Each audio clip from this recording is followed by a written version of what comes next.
The Golden Rule department store in Logansport, Indiana, was the Schmidt family business for over 102 years and through 3 generations. The 3 subjects of this story are my great-grandfather, Hart Schmidt, his son, Harry O. Schmidt, and the little fella, my dad, Herman Robert Schmidt.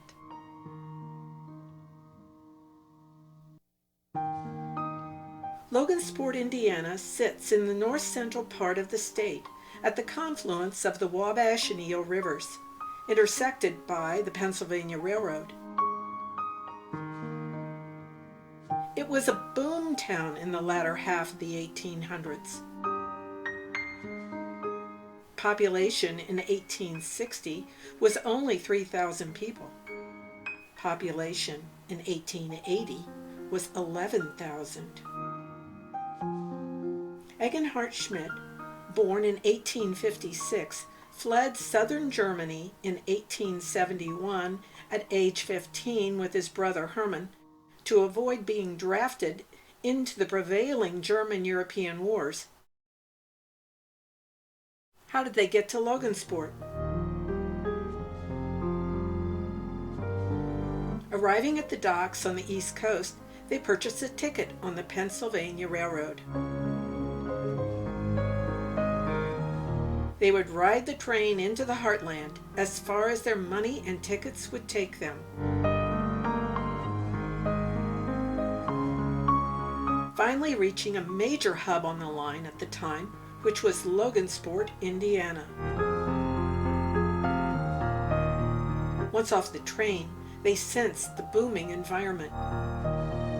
And best of all, they quickly found out they could get jobs in the busy Logansport railroad yards. So they stayed.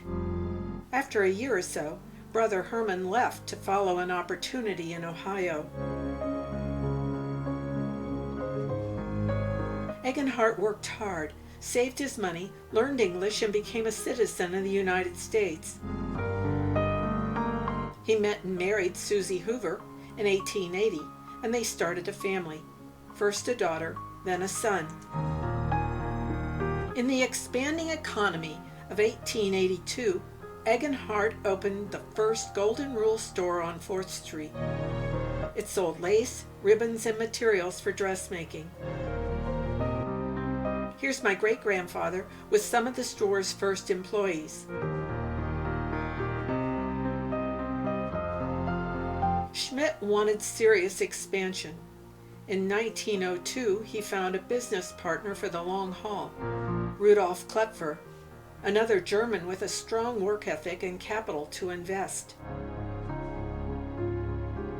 Within a prosperous decade, the store moved to 4th and Market Street, adding different departments and product lines. Here, proud of their success, Hart standing on the step, and I think Klepfer in the lighter suit with mustache. Notice the mailman to the left who wants in the photo. New gas lighting throughout illuminated the interior of the store. But there were challenges. Here the rivers overflow into the town and lap right at the store's entrance, where Schmidt and Klepfer anxiously watched the waters rise. They were always very proud of their artful displays. Decorating the front windows and interior of the store was a full-time important position. This photo was taken in 1912 with the latest wraparound and island display windows. Celebration was in order in 1917 as the front windows commemorate the end of World War I with style and patriotism. Hart's son, Harry, learned the business well from his father and was working with him from the age of 13, eventually taking over as managing president. The loyalty and happiness of employees became a focus. There were planned outings, parties, and picnics.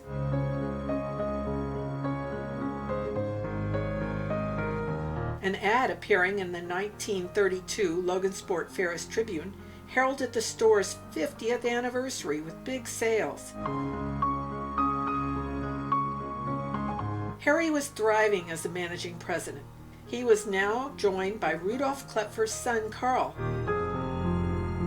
Taking the train to New York City on buying trips became a regular happening. At the end of World War II, prosperity and the desire for quality merchandise propelled the business. New fluorescent lighting and artful inset displays made shopping a visual and tactile experience, a real treat in this rural part of Indiana. Harry loved the out-of-doors and wanted to bring this experience to his employees. Here, with indispensable employee James Mayberry, he readies the Lake Michigan Dune State Park camping site for employee outings. Harry O. Schmidt loved being a merchant and contributing a vital piece to the Logansport economy. But my grandfather died unexpectedly in 1946 of a sudden heart attack.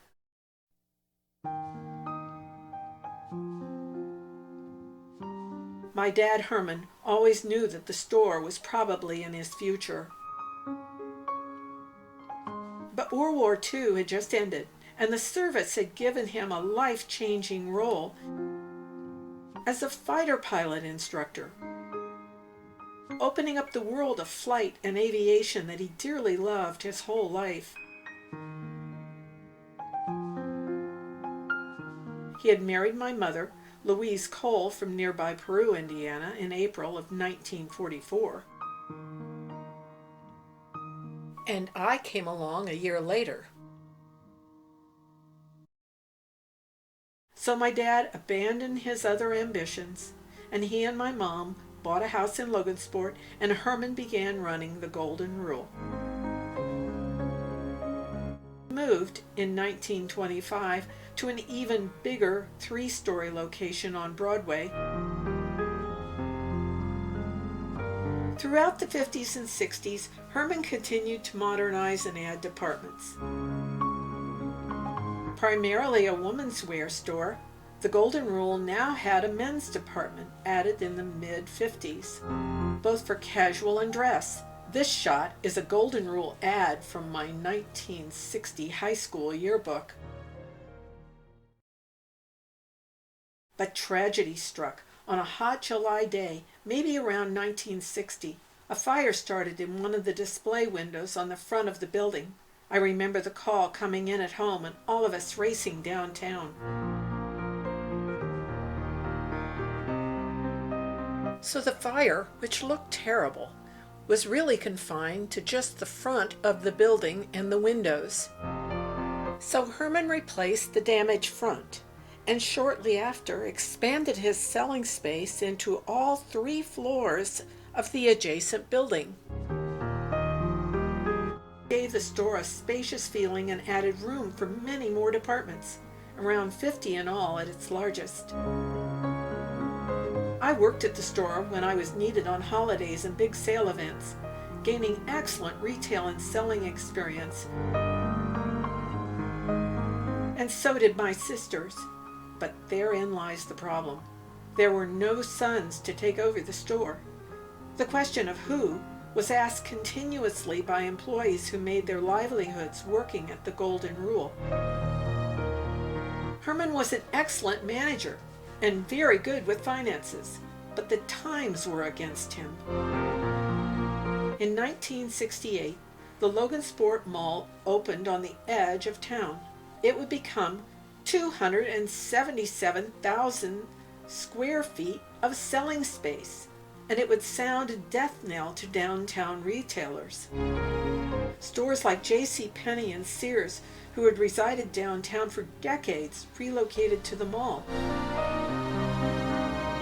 When I asked my dad why he didn't follow suit, he shook his head and told me that the store owned the downtown buildings he occupied, and the business could not survive paying the added overhead of mall rent.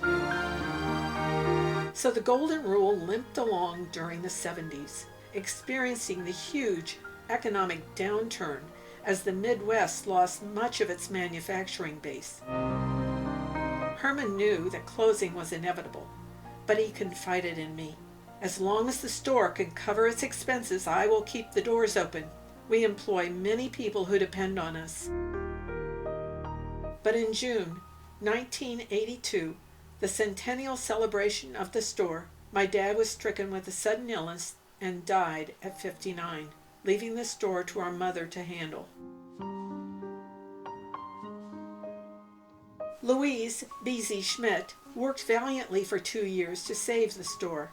She said despite her inexperience as a manager, the store employees banded together to help her run and improve things, but to no avail. On Wednesday, May 30th, 1984, the Golden Rule closed its doors after 102 years.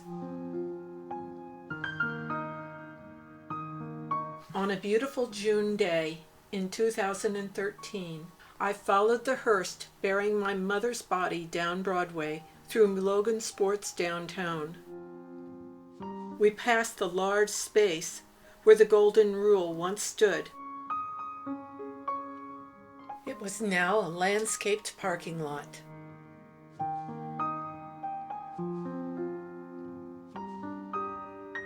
The Logansport Mall went into receivership in 2012, followed by its current state of bankruptcy.